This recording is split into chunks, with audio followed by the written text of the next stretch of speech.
Is your team not performing well? Is morale low and turnover high? Are you falling further behind the competition? I'm here to help. I'm your host, Shani, and this is the LeaderShifter Show, where business strategy and culture finally meet, and we make the long-awaited shift from rhetoric to results. I promise I'm not your typical boring leadership consultant, and I will help you get your shift together. Let's do this. Hey, LeaderShifters, it's Shani here, back with another episode of the LeaderShifter Show, and I am joined today by Bethany McLean. Say hi. Hi. So you guys will undoubtedly know Bethany. She is famous for being the reporter who broke the Enron story years ago. She wrote The Smartest Guys in the Room. And since then, she's done a whole bunch of other really interesting investigative journalism, everything from the housing crisis and Fannie and Freddie to more recently looking at the energy business and fracking, and her latest book is called Saudi America. So lots of interesting things to discuss in terms of shifting and culture, and a personal pleasure for me to have Bethany on the show because we go way back. We were analysts together at Goldman Sachs back in the day. Way back in the day, right? Yes. Although we both look fabulous. Thank you. You do. So welcome to the show, Bethany. Thanks for joining us today. Thanks for having me on. My pleasure. So, one of the things that I've always felt a bit of a kindred spirit with you about, and I don't even know if I've ever mentioned this to you, but I feel like we were two people who were left brain and right brained back in the early days. They obviously hired a lot of people from Wharton and people who had more accounting and finance degrees, but they also hired some folks with more liberal arts backgrounds. And if I remember, was your degree in like literature or something? So my degree was in English, but also in math. So, okay, so kind of schizophrenia going. So do I, right? And I think that's one of the, I think people tend to be either one or the other. And this is a true story back from when I was interviewing at Goldman, and I don't know why they thought this was relevant after we had already finished college, but they asked us about our SAT scores. And my English score was 790 and my math score was like a 710. And so someone had the audacity to ask me in my Goldman interview, do you think you can succeed here? Because your English score is higher than your math score, and typically we hire people whose scores are close to perfect on the math side. And I was like, okay, is my math score bad? And they said, no, I guess it isn't. It's just unusual. So that sounds golden, like find something to criticize and criticize it, right? Yeah, it blew my mind. But having said that, I think that the fact that we had kind of the span of emotional intelligence all the way to the financial intelligence is why they hired people like us, because you can teach people the math. You can't necessarily teach them how to communicate, how to write, how to interact with clients and so forth. So anyway. I've always felt that they are more similar than people give them credit for, in the sense that I've always felt that the backbone of a proof in math, the logic, is actually not so different than the backbone of a story. They're expressed differently, and that a story has the beauty of words and narrative around it, whereas the narrative of a math proof is just the bare bones of the logic. But in the end, I don't think writing works if it doesn't have that kind of structure to it. And I've also thought that at some points math becomes far more creative than writing could ever be, because really advanced theoretical math is actually much more creative than any form of writing ever, as it's a unique way of seeing the world, which I actually didn't have, but that's another discussion. But really advanced math and physics, really theoretical math and physics is actually more artistic than most art in many ways. So I think that those dividing lines are actually fairly false anyway, but that's perhaps Yeah. off topic. Interesting perspective shift on it. I love it. There you go. So speaking of shifts, tell us how you made the shift, how and why you made the shift from investment banking into journalism. Well, it was a long time ago, but I had never really set out to be an investment banker. I frankly just didn't know what I wanted to do after college. And as a female math major, it was investment banking was a pretty natural path. I had decided I had the great luxury of working in this original math research program that my college had. It was the only one in the country between my junior and senior year that summer. And I realized, oh my God, I do not want to go get my PhD in math. I'm not suited for this. I don't want to do it. So I started my senior year with no idea what I wanted to do, which is how I ended up in investment banking. So it wasn't so much a career track for me as it was kind of a, what do I do now? And I think it, for a lot of reasons, it wasn't the right place for me. And I had always wanted to be a journalist, but my parents were not encouraging of impractical careers. And I was actually on my way to business school, and I suddenly just thought, well, if I don't give this journalism thing a try, I'm never going to, because I'm going to graduate from business school with all this debt, and I'm going to end up right back in banking. And if this isn't where I want to be, then I damn well better figure it out now. And so I actually deferred business school. And back at that time, you could get a job as a fact checker at the big magazines without any real writing experience. And so I was able to get a job as a fact checker at Fortune. And so that's not a transition that's available to people today, because even the big magazines, with the exception of a few, don't really have the money for fact checking departments. And the ones that do, they are their own world. They're not transitions into the world of writing for the magazine. But at that time at Fortune, it was right at the start of the 90s, or the mid 90s, when the world was exploding in magazines. It was the last golden age of magazines, when they were all fat and happy from .com advertising. And so Right. not only was there an available career track from fact checker to writer, it was really open right then because there was so much demand for content. So I basically got lucky. Hey, sometimes being in the right place at the right time in the right circumstances, and you capitalized on it. So let's talk about your days at Fortune, because I think the groundbreaking career-making article for you was the one you wrote on Enron about, is it overvalued? So, and at the time, Enron was a darling of Wall Street and probably a darling of the media. So what was it that you saw that caused you to play a little bit of a devil's advocate role at that point? I'll give you a bit of a long answer to that. I didn't start in journalism as a contrarian in any way. I grew up in Minnesota, and Minnesota nice is a real thing. Minnesota nice, yes. And I don't think that years at Goldman teach you to be skeptical of business. Maybe they do in some ways that you sort of dig out later, but you don't necessarily come out with a, oh my God, everybody's up to no good kind of approach. But I had the luck of not being regarded as a good writer when I got to Fortune, because I wasn't. I'd never written. I didn't know how to put together a story. And so the only way I could get published was by kind of doing the grungy work that other people didn't want to do. And no one really wanted to work in the personal finance area. That was sort of the back of the magazine where you pick stocks. But I had this column where I was supposed to pick stocks. And suffice it to say, I was really, really bad at it, because there were no shortage of people coming by Fortune who would lay out these great stories for why these stocks were going to double or triple or quadruple in value. And there'd be analysts who would buy ratings on the stock, or portfolio managers who own the stock, or company management.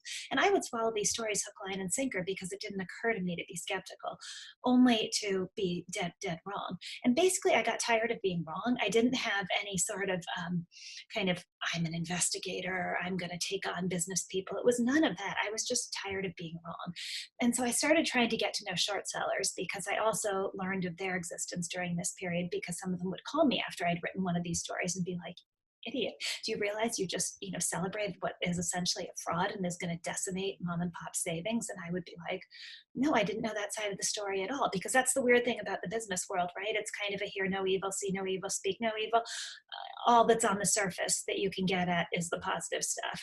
And the darker, seamy side, at least until the world of Twitter, it was often hidden and only accessible to a few people in the privileged circle. Anyway, so I started to get to know short sellers, and soon developed a profound respect for are a lot of them in terms of the amount of work they do, the research they do, the contrarian thinking they do. I remember Jim Chanos, which is how the Enron story came about, said to me at one point, I have no problem finding qualified people who want to come and work here. There's no, shortage of people with the right technical background, but give me someone who can actually be contrarian and remain contrarian even when the world is telling them they're wrong. And now that's a thing. And anyway, so I got to know Jim and the people who worked for him, and I would just hound them saying, what are you guys working on? Anything interesting? And finally, at one point, one of them said, you might want to take a closer look at Enron. We can't figure out how it makes money. And I was, it's actually an interesting moment perhaps for your show, just because I had such an untraditional background for a journalist, having never worked in journalism and coming out of finance. And it was just one of those weird moments in life where my very untraditional background turned out to be exactly the right thing for this story, because I had no compunction at that point about taking out Enron's 10K and 10Qs and starting to go through the numbers. I worked for someone at Goldman who was very big on sitting in due diligence meetings. How does the money move through this company? How does it move through the cash flow? How does it move through the income statement? Where is it going on the balance sheet? And so I kind of knew how to think that way. And so it was very apparent from just going through Enron's money and then talking to a bunch of people that the people who were believers in the company didn't understand how it worked and couldn't explain it. They'd just revert to, well, these are the smartest guys we've ever met, so we don't need to deal with the details. We just basically know it's going to be fine. And then a lot of weird things in their financial statements, like a cash flow statement that totally didn't reconcile with an income statement, and a balance sheet that was not the picture of a profitable, successful company. And so there were all these things that were interesting clues to the fact that something didn't make sense here. Jeez. And, it's funny because I worked in the oil and gas group at Goldman, and in 93-4-5, Enron was my biggest client. I mean, I wasn't the lead, obviously. I was doing the grudge work, the drudge work. But I remember being on site there and them showing us all the different trading operations and their trading books, and thinking, like, I don't really understand this. And at the time thinking, I just must be stupid.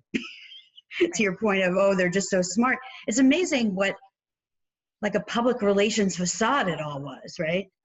Well, I think I've often thought this, that I got really lucky, because if I had come in, so much in life depends on your perspective, and and not only on your perspective, but on your initial perspective, on the way you're introduced to something. So if you're introduced to something through the corridor of belief, you're far more inclined to believe what you see.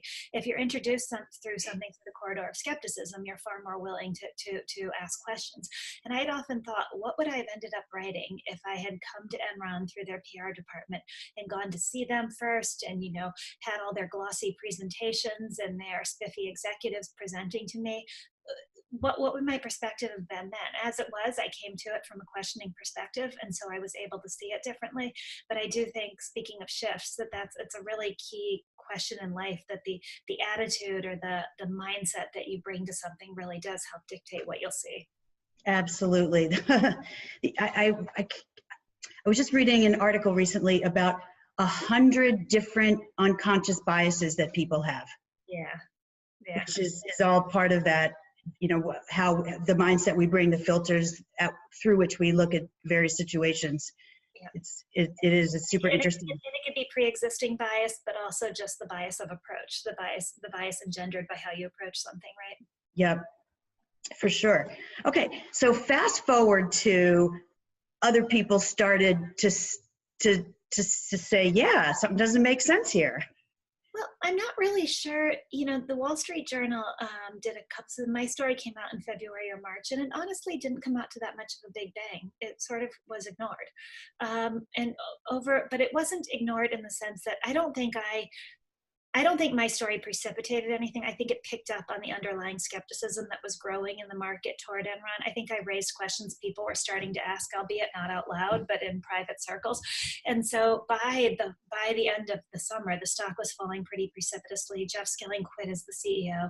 The Wall Street Journal did a couple of stories shedding light on these weird partnerships that Andy Fausto, the then CFO, was running.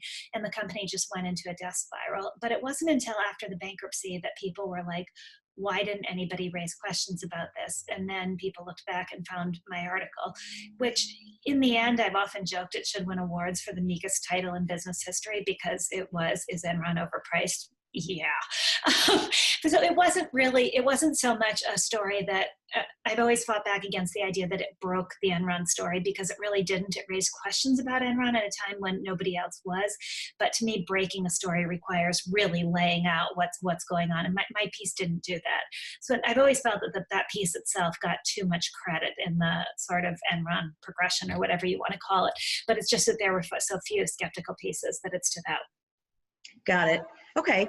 And so what led you to expound a lot further and write the book, Smartest Guys in the Room, which then not only was a book, but a documentary?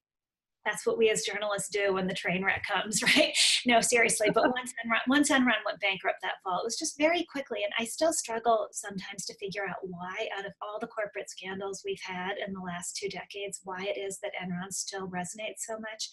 And I think some part of that was just that it was first, and not first in American history, but the first in a long time, and the first time in kind of the modern age of employees having so much of their savings in a company and the whole nation being invested in the stock market, that a company that was this big shiny thing down in Houston, Texas, with its gleaming skyscrapers and its tens of thousands of employees and its soaring stock price, and it was the 7th largest company in the Fortune 500 based on revenues, which was something of a charade, but nonetheless, Fortune's most admired, most innovative company on its most admired list for 7 days running, that it could all be a fraud is just insane. And so I think Enron just blew this hole in our collective consciousness about the way the world worked, and it became this cultural moment as well as a financial story. And so I think that's why it still looms so large. But anyway, it was very quickly, from the moment Enron went bankrupt, it was immediately on the front page of the New York Times almost every day. I mean, it was very quickly a national story.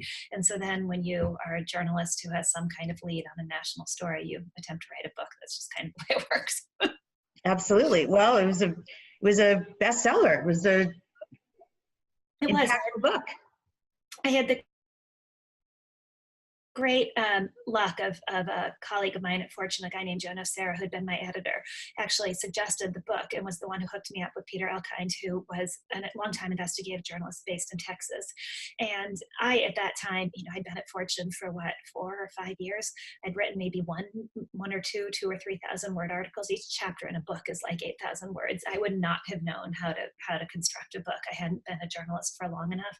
And so in this particular case, working with other people made the book so much better than it otherwise would have been had I tried to do it alone. Okay. Well, so based on everything you know about Enron, what contribution would you say the culture made to the facade? Oh, I think the culture was everything, because the culture was one of, in a financial sense, the culture was one of these very aggressive attempts to manipulate accounting rules in order to book reported earnings, no matter what cash was going out the door and no matter what the economic reality of the transaction was. There was even a line, and I'm going to mangle it, but it was in Enron's employee handbook about how risk management rules that accounting rules are aimed toward the conventions of accounting, and risk management, because what management was judged by was reported accounting, even though that may not reflect economic reality. All risk management was gauged toward reported accounting rather than real economics, and it just summed up the Enron culture. And I remember a former trader there saying to me, "Yeah, you could spend $10 million in cash in order to book $2 million in earnings." And he said, when I think back at that and realize the craziness of that, if everybody across the entire company was operating that way, of course you were going to have a company that was extremely cash flow negative with these great reported earnings, because everybody was incentivized to do that.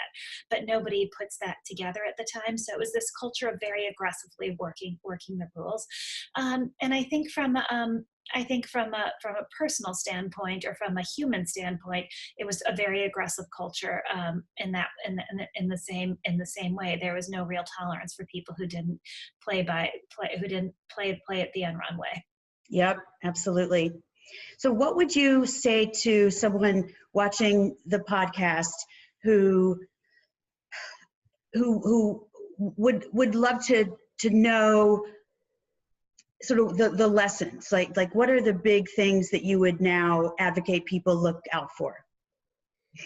I think the biggest one, and it's a life lesson as well as a workplace decision, is just be careful what you surround yourself with, because I think for all of us, we are far more creatures of osmosis than we may want to be, but the environment that you surround yourself with, what I mean by that is that the environment you surround yourself with will inevitably creep into your consciousness. And so don't think you're fully formed at 20, 30, 40, 50, because you're not. The environment that you put yourself in is going to affect how you see the world. And if you put yourself in a poisonous environment, you are most likely going to become poisoned. And so be careful about the culture that you choose to, it translates into your friends too. Be careful about who you choose to surround yourself with, because you will inevitably absorb some of their way of being. I've often said, if I had gone to work, say when I was leaving Fortune, if I had talked to a headhunter and they had said, well, why do you want to do journalism? There's this incredibly innovative and exciting company down in Houston, Texas called Enron. What if I had ended up there? Would I have ended up doing Andy Fastow's crazy financial shenanigans, or would I have ended up a whistleblower? I suspect probably the former, right? I would like it to be the latter, but I suspect probably the former, because I do believe so thoroughly in this idea that we are creatures of osmosis. So I think that's the biggest one. I guess the second one is this, old adage of the emperor's new clothes, right? If you have to figure out how to acknowledge when you don't understand something, then you don't have to be the kid who starts screaming the emperor has no clothes on, but you have to scream it to yourself. And it's very easy. I was on the phone with the CEO recently who laid out some math for me. And as he was saying it, I thought, that's right. But I went along with it because I couldn't quite process in the moment, but at least I did process after we hung up the phone and I knew he was wrong. As long as it's so easy to go along in the moment with what somebody else is saying. And then it's so easy to take the next step, which is to fool yourself into thinking you've really understood what the person is saying. And so you just have to figure out your own sort of thing that forces you to be intellectually honest and say, oh, I didn't really understand that. You don't need to shout it from the rooftops, but you need to acknowledge it yourself. Yeah, and not be afraid to ask the questions, because Yes. if you have the question, undoubtedly someone else does as well.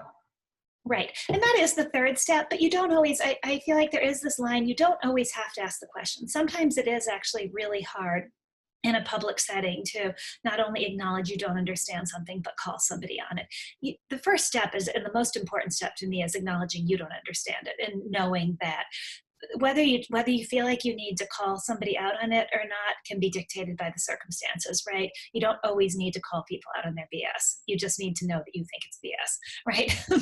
Right. Right. Well, and to not make business decisions based on BS. Yeah, and to not make your own decisions based on it, but you don't always need to tell somebody that you know what they're saying is BS, right? That's a step sometimes you need to take, but you can do one without the other. And I like to divide those, because sometimes for those of us who were brought up with Minnesota Nice or whatever else, it's if you see that there are two different steps there, then they become a little bit less intimidating, right? Or a little bit less against the grain of how you were brought up. You could do one without the other. You don't have to be public about it. Right. Got it. Okay. So I'm also curious about how you made decisions to pursue some of the next big stories, right? I mean, there's a blue ocean out there of things that you could pursue. And I see the analogy between, understanding how you chose to then focus on Fannie and Freddie and housing, and then energy, to any business person who's like, oh, there's a lot of shiny objects out there. How do I narrow it down and make a decision where to focus? Right. I actually could take advice from other people on this, because to be honest, I don't have a great, I've always just lurched toward whatever I'm interested in, with the belief that if I'm interested in it, then it will play out somehow. But as we get older and you have limited time and the opportunity cost gets bigger, I've actually begun to think I need a better filter for how I decide to spend my time. And I'm not sure what that is, because I've never had the filter of, oh, this could be a big story, or, oh, this is important. I've always had a sole monomaniacal filter of, this is what I'm interested in right now. And maybe it's not all bad, but sometimes it's taken me down some rabbit holes that are not exactly mainstream, like Fannie and Freddie. I don't know. I stew over that one, and whether there is a better way to process how I'm spending my time. Yeah. Well, listen, as someone who coaches a lot of people, I think there is a lot to be said for being interested in something, for investing your time in things that you're interested in. Otherwise, you're just spinning your wheels. And of all the things that you could be choosing to spend your time on and devoting a career to, or at least a portion of your career to, it should be something that lights you up.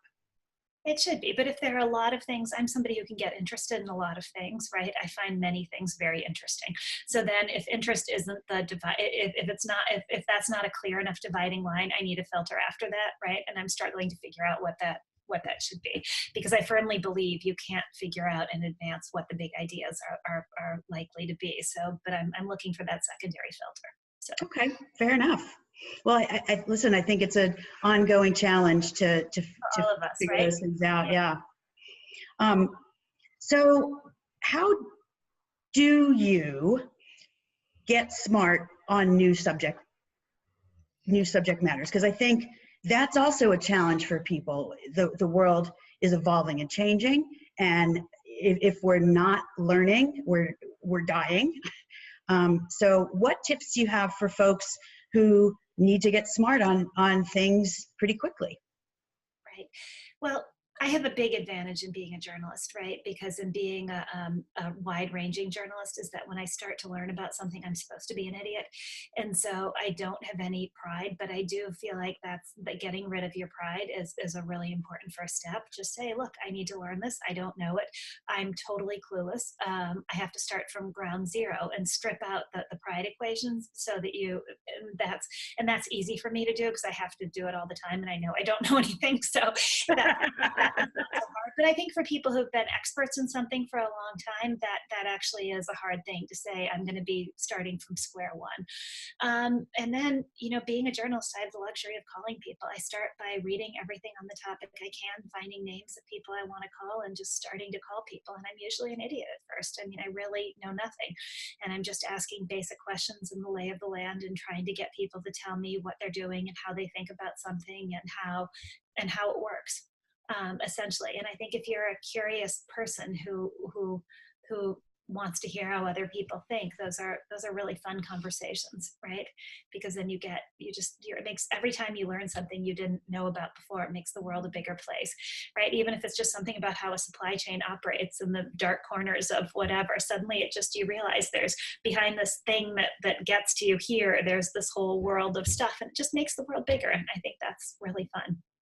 Yeah, I love that. So, I think I'm going to start to recommend that people think more like a journalist sometimes, which is to be okay knowing what you don't know and having a beginner's mind, right? Yeah. So I don't know that it's right that you're stupid, right? It's that you don't know what you don't know. So beginner's mind is a great place to start. And yeah. Just being intellectually curious are great ways to start to learn what you don't know. Yeah, I would also argue that writing is a really helpful way to figure out what you don't know, because I often think when I've left a meeting with somebody that I understand what they've said, and it's only when I sit down to write it that I realize I didn't really get it. So that for me is the discipline around all of this, that I can leave a meeting and feel really great. And then I sit down to write and think, oh, that doesn't connect. I don't understand that. And so that for me is what becomes an iterative process of then having to make more phone calls and try to figure out what I didn't get the first time around. And so I think it's not just as simple as listening. It's also making sure that you've really heard it and really understood it. And there really is, writing is invaluable in that. If you really want to learn something, really want to learn something, then try to write about it after you've talked to people. I love that as a piece of advice, right? Because writing, when you do try and translate what you think you know into a narrative or into a story, it does start to see, right, what holes still exist, or what pieces aren't connecting for me, right? Totally. And what do I need to go back and fill in the blanks with? Totally. Yeah. Yeah. Listen, I think that's a leadership competency. Yeah, I think it is too. I think it's a really interesting, and PowerPoint doesn't work because PowerPoint allows you to slide over the gaps in what you don't know, right? Just by having a buzzy phrase, and so it doesn't always connect it. I think it has to be writing. I think there's a glory to the old-fashioned art form of longhand writing. Yeah, you're preaching to the choir here because, I have always loved to write. It's sort of how I came up through school, was being a great writer. That's how I distinguished myself. And it's how, at least for me, I started to explore the world. I won an essay contest and won a free trip to Italy and what was then Yugoslavia. So writing, to me, it was the doorway to wanderlust. Yeah, fantastic. Yeah. So, and I don't think enough people are good at writing anymore because they can be lazy and just figure it out here. And text garble. Yep. There, and it's like to write something longhand, there is no shortcut. You just have to do it. Right. Yeah.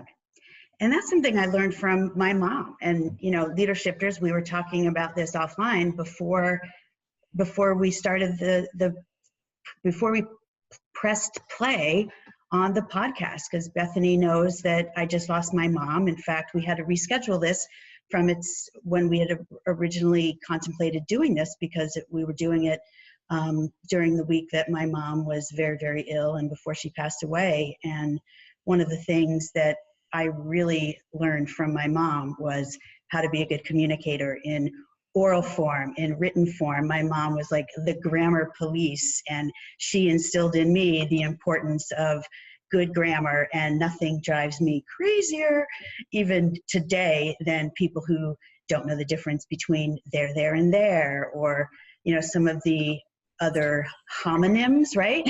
I'm relentless with my children. It's good. People should know these things. I agree. Because you can't always depend on spell check to catch grammatical idiosyncrasies. We still need to learn these things and know these things. Right. Absolutely. Well, so give us a sense of what your latest book is about, the Saudi America, and what you're seeing in the energy field, because it's obviously a big topic of conversation, both in terms of social themes going on out there and political themes going on out there, and virtually any business leader has to be paying attention to what's going on in the energy field. So I was really interested in the fracking revolution for a couple of reasons. One was because I thought, wow, if America is becoming the world's largest producer of oil and natural gas, this matters more than anything going on in Silicon Valley. Who cares about the latest app to deliver your laundry in the face of changes as enormous as this that will totally reshape our economy and reshape geopolitics? So I was fascinated by it. But then I'm also always interested when things don't quite make sense. So there is this huge change going on in America. Is now the world's largest producer of crude oil, and I think one of the world's largest producers of natural gas. Mm-hmm. And yet the industry doesn't make money. It rests on this very insecure financial footing that has been funded essentially by a debt bubble emanating from the financial crash of 2008. Federal Reserve cut interest rates that helped make debt really cheap. So it enabled really capital intensive industries like fracking to take off. But the frackers still haven't proven they can produce free cash flow at any oil price and at any natural gas price. And so the industry sits on this very fragile financial footing. And I thought, how can it be that you can have an industry that is literally changing the world, and yet it's not unclear whether it's a red herring, or because it's not clear how long it will be around if the money actually isn't there. If the money dries up, what happens to this industry? So I really wanted to explore that. And then there was this fascinating character of Aubrey McClendon, the former CEO of Chesapeake, who was the perfect personification of this really free spending and lack of cash flow that kind of characterizes the industry. He wasn't the technological pioneer behind fracking, but he was the guy who pioneered capital raising on a whole new scale and got investors around the globe to literally pour tens of billions of dollars, hundreds of billions of dollars into U.S. shale. And that was Aubrey. And so you had a character who could personify this through his story. To some extent, it takes you partway through his story. So those things made me really want to write about this. I think the failure of the book, in the end, I was hoping to come to kind of a clean answer. Either this is real, it's not a red herring, this industry is going to start making money, or this is a big red herring and this industry is going to collapse. And I couldn't quite get there. Partly because I realized everybody who's tried to predict the future of energy markets has mostly one thing in common, which is that they've been wrong. And it really is, it's more like calculus than it is like algebra in terms of the number of variables that will determine which way this thing goes. I have become probably more skeptical since my book came out, because the data points that are coming out of the fracking industry are not good. In terms of the Wall Street Journal did a big investigative report in December about how wells are much less productive than companies had promised. It's turning out that the industry can't produce cash flow at lower oil prices and keep production up. And so I think there's going to be a lot of additional rethinking. But to me, it's less of a financial crisis than it is almost a existential one. And that may put too grand a spin on it. But most of the growth in world production is supposed to come from U.S. shale now. And if U.S. shale can't deliver on that, what does that mean for oil prices? I think we've all had this belief that this transition is going to go really smoothly, that U.S. shale is going to keep oil prices down until we transition to a world of renewables. And look, it all worked out. What if it doesn't? What if U.S. shale isn't there?